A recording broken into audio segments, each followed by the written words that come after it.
जोडीदाराची उणीव, म्हातारपणातील एकटेपणा सांगणारी हृदयस्पर्शी कथा. संध्याकाळचा फेरफटका मारून शंकरराव घरी आले. अजून तर पायातले बूट पण काढले नव्हते. तोच सुनेने विचारले, बाबा तुम्ही रात्री जेवणात काय खाणार? कारण आम्ही सगळे बाहेर जाणार आहोत. अच्छा, शंकरराव स्वतःशी पुटपुटत म्हणाले. आज तर रविवार नाही आहे, कोणाचं लग्न पण नाही आहे. बहुतेक कोणाच्या तरी वाढदिवसाची पार्टी असेल.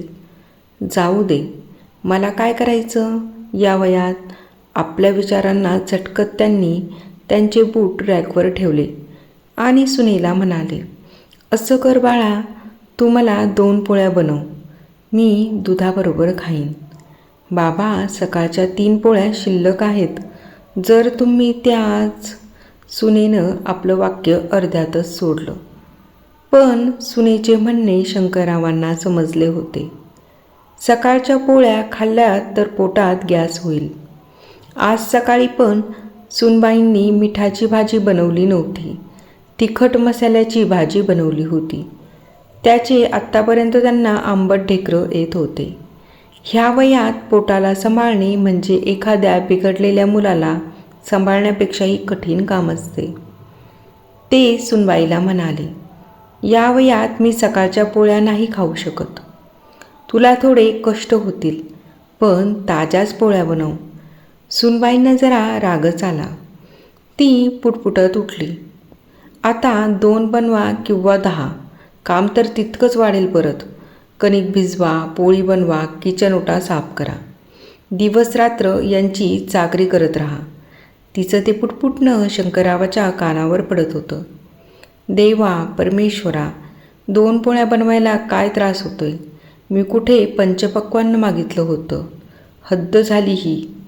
त्यांना खूप राग आला, पण त्यांनी तो तसाच गिळून टाकला. राग तिथेच काढला जातो जिथे कोणी ऐकणारं असेल. आजकाल तर शंकररावांना तितक्या वेगाने राग येत होता, तितक्याच वेगाने तो उतरत पण होता. त्यांना त्यांची पत्नी शकुंतलाबाईची खूप आठवण आली. शकुंतलाबाई असताना त्यांच्यावर कधी शिळी पोळी खाण्याची वेळ आली नव्हती. उलटी पोळी, भाजी बरोबर आणखी 10 गोष्टी असायच्या. एखादा गोड पदार्थ, पापड, लोणचं, दही, ताक, अजून काय काय. पण आज विचार करून त्यांना वाईट वाटलं. सुनबाई राहू दे, मी सकाळच्या पोळ्या खाईन, तुला उगाच त्रास होईल माझ्यामुळे. तुम्हाला जायला उशीर नको व्हायला. तसं पण तुझ्या हातची पोळी खूप मऊ असते, चालेल मला. सुनेला तर काय मग सोन्याहून पिवळं. आवाज गोड करत सुनेने विचारलं, बाबा तुम्ही चहा घेणार का?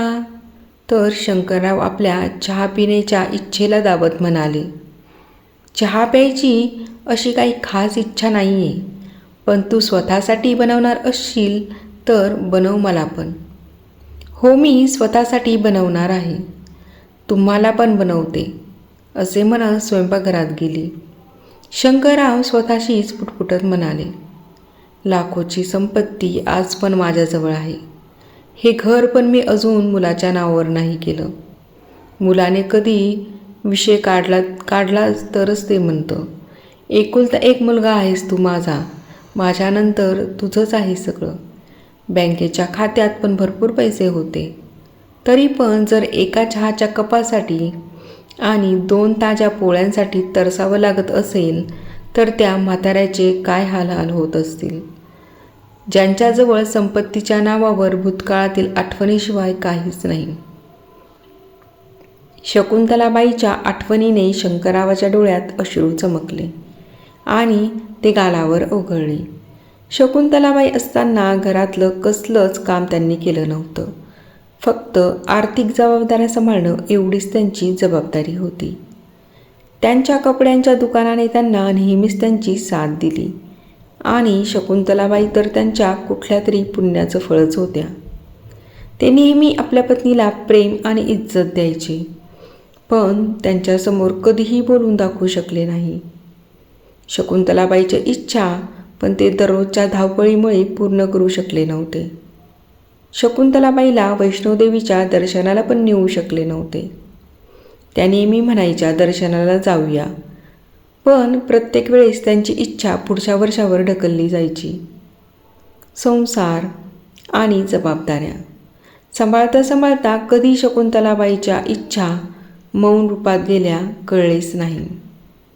नंतर मुलं, संसार अशा वेगवेगळ्या जबाबदाऱ्यामध्ये फिरायला जाणं, मजा मस्ती करणं यासाठी वेळच कुठे मिळाला. शंकररावांनी पाहिले आरोही आणि रोहन दोघे ट्युशनवरून घरी आले होते. त्यांनी आपल्या बॅगा खाली टाकल्या आणि आपल्या आजोबांकडे धावत गेले. आजोबा, चला ना खाली जाऊया खेळायला. बस एवढेच काही क्षण, जेव्हा मुलांसोबत ते पण त्यांच्यासारखं लहान होऊन सगळं विसरून जात होते. शंकरराव काही बोलायच्या आतच सुनबाईंचा आवाज आला, चला सोडा आजोबांना, आज आपल्याला पार्टीला जायचं आहे. बाबा येतच असतील. मुलांनी गळ्याभोवती घट्ट मारलेली मिठी सैल पडली आणि ते आईकडे पळत गेले. आरोही 6 वर्षाची होती आणि रोहन 8 वर्षाचा होता. बस यांच्या सहवासात शंकरराव सगळी व्यथा विसरून जात होते. विचार करत शंकरराव बाल्कनीमध्ये आले. हलक्याशा थंड वाऱ्याच्या झुळकीने त्यांचं स्वागत केलं. ते तिथे असलेल्या खुर्चीवर बसले. सुनेने चहा आणून दिला. तो ते चहा घोट पीत होते.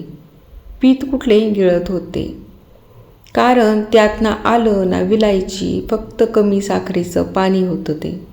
त्यांनी मनात विचार केला, आज सुनबाई गेल्यानंतर स्वतःच मस्त चहा बनवीन, आलं, विलायची आणि थोडीशी जास्तीची साखर घालून, आणि त्यांच्या बरोबरच खाईन 2 पोळ्या. पोळ्याविषयी विचार येताच त्यांच्या तोंडाची चव परत खराब झाली. पण काही उपाय नव्हता. चहाचा कप ठेवायला किचनमध्ये आले तर सुनेचा आणि मुलाचा कप धुतलेला होता. मग त्यांनीही आपला कप धुतला आणि आपली रामराम लिहायची वही घेऊन ते परत बाल्कनीमध्ये येऊन बसले. तेव्हा त्यांची नजर सुकलेल्या तुळशीच्या झाडाकडे गेली. शंकररावांनी 1 तांब्या पाणी आणून तुळशीत ओतले. 4-5 मिनिटांनी त्यांच्या लक्षात आलं की तुळशीच्या सुकलेल्या झाडाचं हास्य आता परत आलं होतं. ते टवटवीत झालं होतं. त्याच्याकडे पाहून हसत होतं. त्यांना आठवलं की शकुंतलाबाई दररोज सकाळी तुळशीच्या झाडाला पाणी घालायची आणि संध्याकाळी तुळशीसमोर दिवा लावायच्या.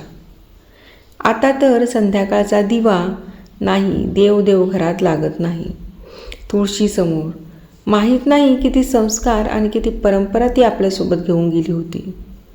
शकुंतला, अजून या घराला आणि मला तुझी गरज होती. तू मला धोका दिलास.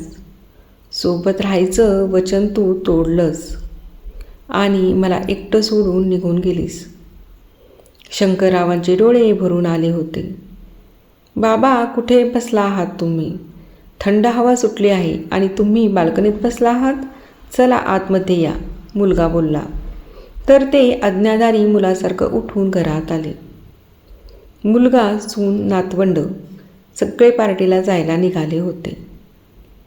कोणी खोटं पण सोबत चला म्हणून बोललं नाही. बाबा, तुम्ही जेवण करा आणि तुमच्या औषधाच्या गोळ्या घेऊन झोपा. आम्हाला उशीर होईल. उशिरापर्यंत जागणं तुमच्या तब्येतीसाठी चांगलं नाही आहे. आमच्याजवळ चावी आहे. खूपच काळजी आहे माझ्या तब्येतीची. मागच्या आठवड्यापासून बोलतोय, डॉक्टरला भेटूया. BP वाढलेला आहे. शुगरची काय स्थिती आहे हे पण जाणून घ्यायचे आहे. थोडेसे चाललो तरी दम लागत आहे. पण मुलगा म्हणतो, हे तर म्हातारपणात होतच असतं. जास्त भ्रमात नका राहू. वा बेटा, म्हाताऱ्या बापाजवळ बसायला तुला जरासा पण वेळ नाही, पण पार्टीसाठी वेळच वेळ. डोक्यात अशा असंख्य गोष्टी चालू होत्या, पण प्रत्यक्षात त्यांनी हो म्हणत आपली मान डोलावली. शंकरराव हॉलमध्ये ठेवलेल्या खुर्चीवर येऊन बसले. आत्ता जेवणाची इच्छा नव्हती म्हणून त्यांनी TV चालू केला. आज व्हॅलेंटाईन डे होता, म्हणजे प्रेमाचा दिवस होता. टी व्हीवर सगळीकडे त्याच न्यूज चालू होत्या. समोरच पिवळ्या रंगाची लाल बॉर्डर असलेली साडी घातलेला शकुंतलाबाईचा फोटो होता. ते त्या फोटोकडे टक लावून पाहू लागले. प्रेम तर त्यांनीही केलं होतं शकुंतलाबाईवर. आयुष्यभर केलं होतं, जीव ओतून केलं होतं, फक्त कधी बोलून दाखवता आले नाही. त्यांनी टी व्हीवर पाहिले, लोकांनी लाल रंगाचे कपडे घातले होते. मोठे मोठे फुलांचे गुच्छ घेऊन लोक ग्रीटिंग खरेदी करत होते. माहीत नाही अचानक त्यांना काय वाटले. त्यांनी आपलं पैशाचं पाकिट उचललं, घरची चावी घेतली आणि छडी घेऊन बाहेर पडले. शकुंतलाबाईच्या आठवणीत चालत चालत ते आईस्क्रीम पार्लरपाशी येऊन पोहोचले. त्यांना दम लागला होता. त्यांच्या श्वासाची गती खूप वाढली होती. ते तिथल्या एका खुर्चीवर बसले. तेवढ्यात तिथे एक फुगे विकणारी मुलगी आली. ती म्हणाली, आजोबा फुगे घेणार का? घरी जायचं आहे, थोडेच राहिलेत. शंकररावांनी पाहिले, जवळजवळ 10-12 रंगीबेरंगी फुगे होते. शकुंतलाबाईला पण फुगे खूप आवडायचे, पण आता फुगे घेऊन काय करू? पण त्या मुलीच्या डोळ्यात त्यांना निरागसता आणि खरेपणा दिसला. त्यांनी तिला 200 रुपये दिले आणि फुगे विकत घेतले. त्यांना आठवले की शकुंतलाबाई बाहेर पडताना नेहमी 5-10 रुपये जास्तीचे ठेवायच्या आणि गरजू लोकांना मदत करायच्या. कधी त्यांनी टोकले तर म्हणायच्या, देवाची कृपा आहे की त्यांनी आपल्याला घेणाऱ्याच्या नाही देणाऱ्याच्या ओळीत उभं केलं आहे आणि 1-2 रुपयांच्या बदल्यात आपल्याला लाखोचे आशीर्वाद मिळत असतात. शंकरराव अचानक उठले आणि रस्त्याच्या मधोमध येऊन उभे राहिले. फुगे हवेत उडत जोरात ओरडले, शकुंतला, माझं तुझ्यावर खरंच खूप प्रेम आहे. त्यांच्या श्वासाची गती वाढली होती. त्यांचे पाय लडखडले आणि ते जमिनीवर धाडकन कोसळले. आसपासच्या लोकांना काही काळाच्या आतच शंकरराव या मोह मायेच्या दुनियेतून निघून गेले होते. आपल्या पत्नीला भेटायची त्यांना खूप घाई झाली होती. धन्यवाद.